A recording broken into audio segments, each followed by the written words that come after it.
Joseph, Manuane, Alolo. Joseph, Manuane, Alolo. Joseph, Manuane, Alolo. Joseph, Manuane, Alolo. Alolo, Alolo, Alolo, Alolo. Encore soyez les bienvenus à l'orphelinat Le Bon Berger. Et là, nous sommes à l'entrée. Voilà. Donc, venez avec moi. Voilà. Et nous sommes arrivés à un moment où les enfants sont au repos. Donc là, vous avez la terrasse. Voilà, c'est la terrasse qui est là. Et un petit espace où ils peuvent jouer aussi. Voilà. Donc on va aller dans le bâtiment. Voilà. Voilà. Et ça, c'est le salon. Voilà. Donc, c'est le salon où les enfants passent le temps pour se distraire. Ici, ils regardent la télé, ils font la lecture, ils jouent aux cartes. Bon, un peu comme ça. Donc, on va aller visiter directement dans les chambres. Voilà. Je pense que c'est l'heure du repos, hein. Mais là, ça, c'est la chambre des garçons. Voilà. La chambre des garçons. Voilà. Et ici, c'est la chambre des filles. Voilà. C'est un peu comme ça. Voilà. Donc, venez avec moi. Voilà. Ce sont les toilettes qui sont là, la douche, et puis le WC ici. Voilà. Et là, c'est mon petit bureau, voilà, où je m'assois pour me concentrer pour travailler. Ok. Donc, on va aller au niveau de la cuisine. Voilà. Bon, ça, c'est mon tableau d'affichage des photos. Voilà. Quand on fait quelques sorties, on nous invite, on fait quelques photos pour immortaliser les événements. Voilà. Merci beaucoup. Donc là, nous avons la cuisine interne. Voilà. Et tout ça, c'est grâce, c'est des dons que nous avons reçus de ceux qui partagent le projet avec nous. Voilà. Donc ici, dans ce frigo-là, je mets les légumes. Et ici, on met les poissons, la viande. Voilà. Ok. Donc ici, ça, c'est la cuisine externe. Comme on dit, cuisine africaine. C'est ici, les femmes préparent. Voilà. Et là, on lave les assiettes. On a notre petit poulailler, mais malheureusement, on n'a plus de poulet. Les poulets sont finis, on a fini de manger. Donc, les enfants lavent leurs habits ici. On lave les assiettes ici. Et ça, c'est notre petite chambre qui nous permet la réserve alimentaire. Voilà. C'est ici. Les spaghettis, riz, tout ce qu'on nous donne comme don. Voilà. Donc, on peut passer ici. Ok. Donc, ça, c'est le garage. Voilà. Nous avons reçu ce don de la part d'un couple. Voilà. Pour nous permettre de transporter les enfants. Voilà. Donc, nous avons aussi la chambre des mamans qui préparent. C'est ici. Voilà. Et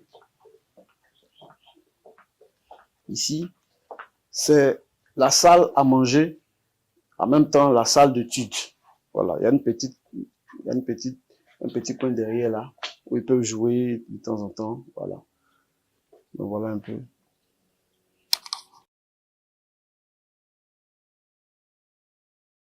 Donc aujourd'hui, nous nous retrouvons dans la région du Béquet, C'est ça. précisément à Boaké, pour une visite de l'orphelinat. C'est ça. C'est de nous donner le nom de l'orphelinat et aussi vous présenter, s'il vous plaît. D'accord. Comme je disais, merci beaucoup. Merci à Abraham Sid Charity qui s'est déplacé pour venir jusqu'à Boaké pour cette interview. Nous tenons tout d'abord à vous dire merci. Et soyez les bienvenus à l'orphelinat Le Bon Berger de Boaké. Je me présente, je suis le père Abraham, comme les enfants aiment m'appeler, mais à l'état civil, c'est Tanoyero Patrick. Voilà, le directeur de l'orphelinat Le Bon Berger de Boaké. Enchanté, monsieur Tano. Merci beaucoup. Qu'est-ce qui vous plaît dans votre métier? Ce qui me plaît dans le métier, c'est l'amour pour les enfants. C'est une passion pour moi. Et je peux dire que les enfants sont comme une partie de moi-même. Voilà quoi. C'est un peu ça. J'aime beaucoup les enfants. Je suis un passionné des enfants. Voilà, en quelque sorte. Donc, durant tout ce moment à l'orphelinat, quel est le plus grand défi pour vous en tant que responsable? Oui, effectivement, une très belle question. Il y a beaucoup de défis. Voilà. Il y a beaucoup de défis. Le premier des défis, c'est d'abord permettre à ces enfants que nous avons la charge de rentrer dans leur destinée, de devenir quelqu'un demain, comme on le dit. Et aussi, un autre défi, c'est de plus tard aussi trouver un local plus grand que celui-là pour accueillir aussi d'autres enfants. Donc, je pense que c'est ces deux défis majeurs que je voulais partager aussi avec vous. D'accord, nous sommes dans un orphelinat et aujourd'hui, quelles sont les raisons typiques, n'est-ce pas, de l'admission des enfants dans l'orphelinat? Quelles sont les raisons? D'accord. D'abord, c'est un établissement de protection des enfants. Voilà, mais qui a pour vocation de s'occuper des enfants orphelins de père et de mère. C'est-à-dire, les enfants sont admis dans notre établissement quand ils sont orphelins de père et de mère. Okay. Mais avant tout, il y a une enquête sociale qui est menée auprès des enfants pour savoir véritablement s'ils sont orphelins et quelles sont leurs conditions de vie. Parce qu'il y a beaucoup d'enfants qui sont orphelins. Mais s'il se trouve que l'enfant orphelin a des parents qui sont bien placés, par exemple, des personnes autour de lui qui peuvent bien s'occuper de lui, il n'est pas admissible dans un établissement de protection. Donc, après l'enquête sociale, il se trouve que, par exemple, les enfants que nous avons, soit c'est un grand-père, une grand-mère qui est là et n'a pas de moyens pour, par exemple, s'occuper de l'enfant, n'a pas les moyens pour scolariser l'enfant. Donc, du coup, on essaie à partir de là, on essaie de faire tout ce qui est comme papier qui va permettre à l'enfant de venir au niveau de nos structures ou d'intégrer nos structures. Voilà, parce qu'il faut préciser une chose, c'est que la particularité de l'orphelinat, c'est de récupérer ces enfants-là et les mettre à l'école. Voilà, donc tous les pensionnaires de notre structure sont scolarisés. Et actuellement, c'est du CP2 en 4e. Voilà. D'accord. Donc, il y a un âge maximum que pas que vous rejetez, mais que vous ne souhaitez pas prendre. Est-ce que vous rejetez les enfants à cause de leur âge? Bon, c'est pas qu'on rejette les enfants, mais toute structure d'accueil a ses règles de gestion, à son règlement intérieur. Voilà, et je pense que c'est sur la base des règlements intérieurs que nous prenons les enfants. C'est déjà mentionné que nous prenons les enfants à partir de l'âge de 6 ans. Et donc, si l'enfant dépasse l'âge, il ne peut pas être admis ici. Mais il peut être admis dans d'autres établissements de protection. Voilà, qui prennent aussi au-delà de 6 ans, tels que d'autres centres d'accueil, par exemple. Voilà. D'accord. Donc, moi, on va parler maintenant de la journée de l'enfant, comment ça se passe, le quotidien. Okay. Donc, généralement, quelles sont les activités ici à l'orphelinat? D'accord. Il faut dire que les enfants, dans un premier temps, le quotidien des enfants diffère ou varie par rapport à la période où nous sommes. C'est-à-dire, si nous sommes dans la période de la rentrée, par exemple, en pleine rentrée scolaire, il y a un emploi du temps par rapport à ça. Et si nous sommes aussi en vacances, il y a un emploi du temps par rapport aux vacances. Mais de façon générale, les enfants, ils se lèvent à 6 heures du matin, ils prennent le bain, ils arrangent leur lit, leur chambre, tout ça. Ils vont prendre le petit déjeuner et direction l'école. À midi, ils reviennent, ils mangent, ils se reposent et le soir, ils vont. Et le soir, ils vont réviser un peu à partir de 20h, ils se couchent. Maintenant, en termes d'activités, il y a les activités telles que la lecture, la peinture, le piano, l'informatique, et puis le dessin. Voilà, ce sont ces activités-là que nous menons au sein de la structure pour essayer de faire plaisir aussi aux enfants et les apporter aussi un plus en matière de connaissances. Voilà, ce sont ces petites activités. Donc, selon l'emploi du temps, si l'emploi du temps dit qu'aujourd'hui, on va faire le piano, donc ceux qui sont dans la classe du piano, ils vont faire le piano. Si l'emploi du temps dit que c'est la lecture, on fait la lecture. C'est l'informatique, on fait l'informatique, etc., etc. Donc, il y a un emploi du temps qui est défini par jour. Oui, il y a un emploi du temps qui est là pour tout ce qui est comme activité. Voilà. D'accord. Et il y a combien de personnes qui travaillent dans l'orphelinat et comment est réparti les différents services? D'accord. Bon, travailler, c'est un peu trop dit. Nous sommes une structure de protection des enfants, c'est un orphelinat. Faut dire que nous avons plus des bénévoles. Voilà, ici sont les bénévoles qui viennent apporter leur soutien selon les activités. Voilà, donc dans un premier temps, il y a le directeur que je suis, il y a mon épouse, il y a une maman qui prépare, et nous avons un éducateur spécialisé du ministère de la Famille qui vient aussi pour nous encadrer techniquement. Nous avons aussi 2 éducateurs au niveau de l'école, des enfants, qui les encadrent, qui font tout ça, quoi. Voilà, c'est voilà un peu les personnes qui s'occupent des enfants. D'accord. Maintenant, au niveau de l'éducation, quel type d'éducation vous donnez à vos enfants? Voilà. Il faut préciser que moi, je suis chrétien. Voilà, ça, je crois en Dieu. Et nous prenons les valeurs de la religion. Qu'est-ce que Dieu veut? Qu'est-ce que Dieu attend d'un enfant aussi? Et comment un enfant doit se comporter envers son semblable? L'amour, la solidarité, l'entraide. Ce sont des valeurs que nous essayons de communiquer aux enfants pour que demain, ils soient des bons citoyens aussi dans le pays. Ils soient aussi utiles au pays. Et en plus de ça, il y a l'éducation que l'école les donne. Parce qu'ils sont tous inscrits dans les établissements. Donc je pense qu'au travers des cours de EDAC, on les enseigne ce que c'est que l'éducation aussi. Obéir aux parents, le travail, le respect, l'amour, bon, tout ça. Donc voilà un peu ce que je voulais dire par rapport à ça. Ok, merci. Maintenant, existe-t-il un service de santé ici ou c'est un service externe que vous utilisez? D'accord, une très belle question. On n'a pas de service de santé au sein de la structure. Voilà, nous avons, dans un premier temps, nous avons une boîte à pharmacie qui est là. Voici la boîte à pharmacie à côté. Où nous avons à l'intérieur de cette boîte à pharmacie des médicaments de première nécessité. Pour faire face, si un enfant est malade déjà, on peut lui administrer certains médicaments. Mais quand le cas est un peu grave, on va avec l'enfant au CHU. Voilà, comme on a eu dans le temps un enfant qui était avec nous malade, on allait au CHU. Voilà, c'est un peu comme ça. Donc, c'est aussi une difficulté parce que en matière de santé, il n'y a pas de prise en charge comme ça. Donc, en principe, avec notre structure d'accueil, on devait quand même bénéficier de certains avantages lorsqu'on se déplace surtout vers les établissements sanitaires. Voilà, je pense que je vais profiter aussi de l'occasion pour lancer un appel à ceux qui vont regarder la vidéo, ceux qui vont nous écouter. On a aussi besoin des médecins pour nous aider, voilà, dans cette lourde tâche. Voilà. Maintenant, comment les enfants sont informés de l'adoption? D'accord. Les enfants, bon, à ce niveau, on ne parle plus d'adoption parce que les enfants sont déjà grands ici. Okay. Voilà. Généralement, les gens adoptent les enfants de 0 à, par exemple, 6 mois, des bébés. Mais ici, au lieu d'adoption, on parle plus de parrainage. Parce que les enfants sont déjà grands, ils vont à l'école.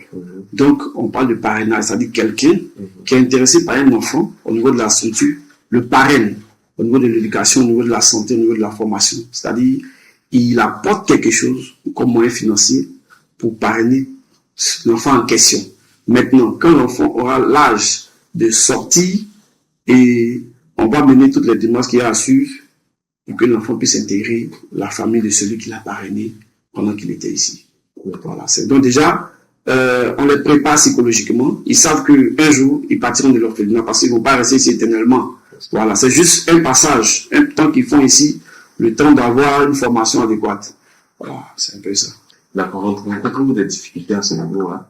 Au niveau de l'adoption, est-ce qu'il y a des enfants qui ne veulent plus partir ou voilà, ou ils se retrouvent pas trop dans la famille d'adoption? Est-ce que vous rencontrez cette Bon, je pense que lorsqu'on va commencer, l'enfant qui ira pour la première fois dans une famille d'accueil, il va venir faire un rapport. Quand il va venir, il va nous faire un rapport, comment il a été accueilli là-bas, et est-ce qu'il veut intégrer la famille. Il y a toutes ces questions qu'on va poser à l'enfant. Et qu'est-ce on doit améliorer aussi là-bas. Mais pour l'instant, comme on n'a pas encore mis un enfant en adoption, pour parrainer un enfant, voilà, je ne peux pas trop donner d'explications, de réponses claires par rapport à ça. Mais ce que je sais est que les enfants sont déjà préparés à ça. Un jour, ils partiront de l'orphelinat, ils vont trouver une famille. Voilà. D'accord. Lorsque les enfants ne sont pas adoptés, est-ce qu'il y a une femme à votre niveau, donc, qu'est-ce que vous faites? D'accord. Si les enfants ne sont pas adoptés, c'est que ils vont rester avec nous un temps soit peu. Pour ce faire, nous on mise sur des projets à long terme, c'est-à-dire on mise sur des projets pour que plus tard, des enfants qui n'ont pas eu la chance de se retrouver dans une famille puissent déjà commencer à se prendre en charge au travers de certains projets. C'est pourquoi, parce que tout le monde ne peut pas travailler dans le gouvernement.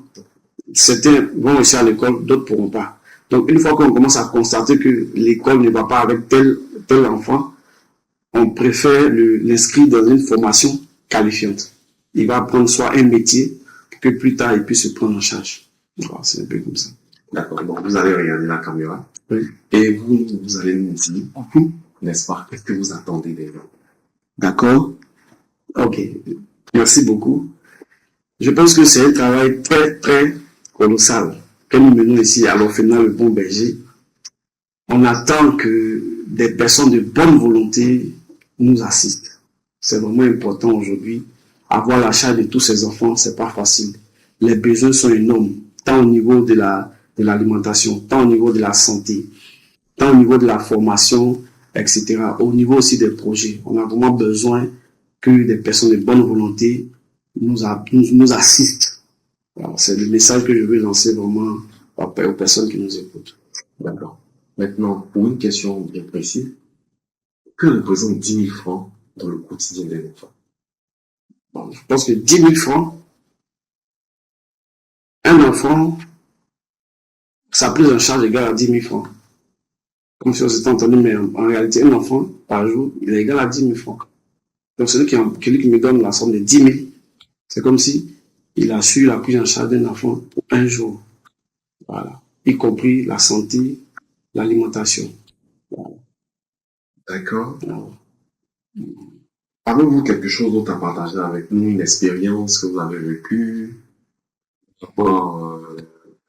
des projets que vous avez à long terme? Oui, effectivement. Bon, là, ce sera d'abord en termes de projet, parce que faut dire que d'abord l'orphelinat, dans un premier temps, vit des dons. Voilà. Et le local, j'ai pu avoir le local grâce à des amis qui sont là pour nous aider, des luxembourgeois. Voilà, l'association An and An, qui nous a permis d'avoir le local et qui nous soutient. Mais nous avons des grands projets. Par exemple, nous avons un projet de construction parce que ici nous sommes en location. D'ici quelques années, on souhaite avoir notre propre site, notre propre siège où on peut prendre plusieurs enfants aussi. Voilà, c'est un peu ce que je voulais partager avec vous.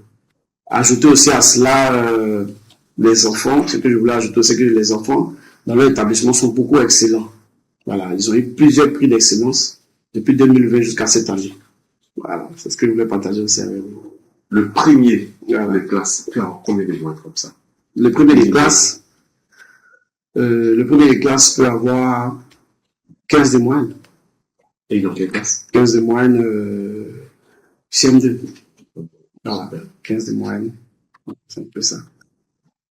D'accord, merci beaucoup, Monsieur Tano. Ok. Donc, l'interview dans sa fin. Ok. Donc, nous vous remercions. D'accord. Et merci encore pour l'accueil. D'accord. Voilà. Donc, merci. Ok. C'est nous qui vous remercions. Merci encore. Voilà.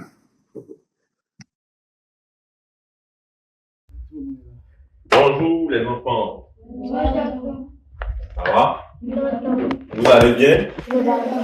D'accord. Donc nous sommes venus vous saluer. Est-ce que vous êtes contents de nous voir? Non, on ne dirait pas. C'est vrai, il faut venir.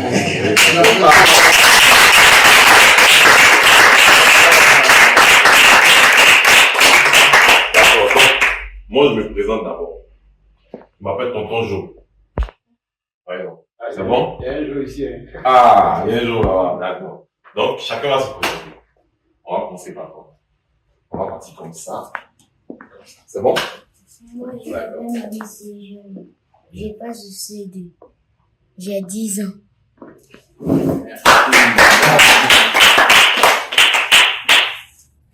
m'appelle Minette Daniel. Je suis en CE2. Il y a 10 dans CE2.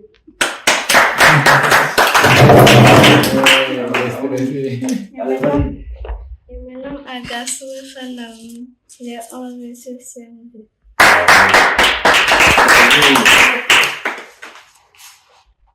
Je me nomme Padou Babou Abel. J'ai 11 ans, je passe en 6e. English is good. English is good to speak spoken. Not one, I want to speak. Everybody act everyone. English is good. English is good to speak spoken. Not one, I want to speak. Everybody act everyone. English is good. English is good to speak spoken. That's why I want to speak everywhere. English is good. English is good to speak spoken. That's why I want to speak everywhere.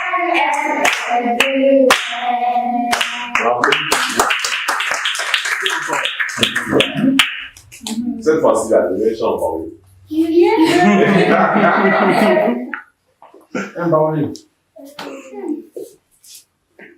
Bon. C'est que j'en ai d'accord. Donc, toi, après lui, tatouage. Joseph, Manuane, Alolo. Joseph, Manuane, Alolo. Joseph, Manuane, Alolo. Joseph, Manuane, Alolo. Alolo, Alolo, Alolo, Alolo. La dernière chanson, tu chantes, t'es plus belle. Ok, comme tu veux. Je suis spécial, je suis spécial. Regarde-moi, regarde-moi. Je suis ma fête spéciale, je suis ma fête spéciale. Toi aussi, toi aussi. Je suis spécial, je suis spécial. Regarde-moi, regarde-moi. Je suis ma fête spéciale, je suis ma fête spéciale. Toi aussi, toi aussi. Je suis spécial, je suis spécial. Regarde-moi, regarde-moi. Je suis ma fête spéciale. Je ma fête spéciale. Toi aussi, toi aussi. Je suis spécial, je suis spécial. Regarde-moi, regarde-moi. Je suis ma fête spéciale, je suis ma fête spéciale. Toi aussi, toi aussi. D'accord. Merci. Celle qui s'occupe des musiques. Maman, viens.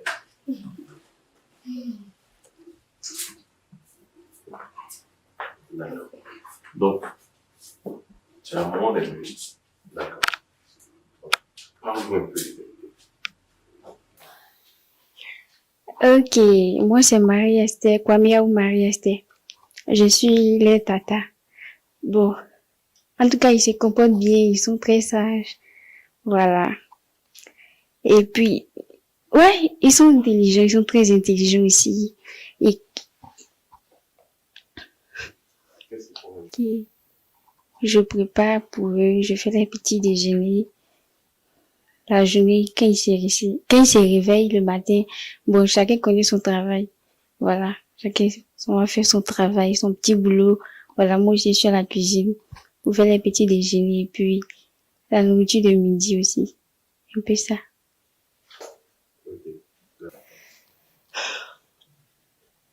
Je me nomme Agasso Adwa Egel. Je passe en 4e. J'ai 11 ans. Je suis arrivé ici à 11 ans. Bon, je fais beaucoup de choses dans la journée. Le matin, quand on se réveille, on s'occupe de notre activité. Après cela, on passe à la lecture. Après ça, on va se coucher. On mange d'abord. Après, on s'en va se coucher. Quand on se réveille à 16h aussi, on fait un peu de lecture. Après, à 16h30, on regarde un peu la télé. Bon, mes petits frères sont très sages. Je leur donne aussi les conseils. Il y a des fois quand ils prennent les mauvais chemins, je les redresse. Je les mets sur le bon chemin.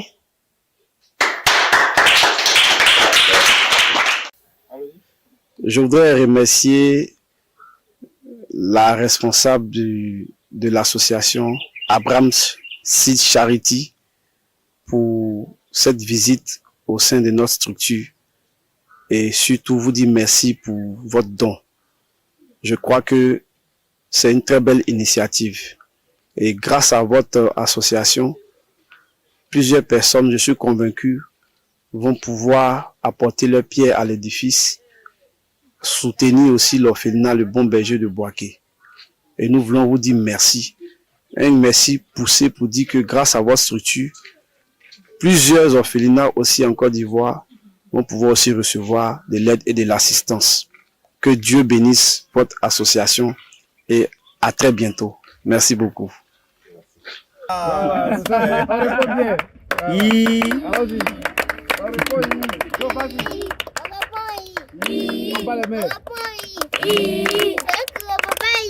c'est qu'il a dents pourries.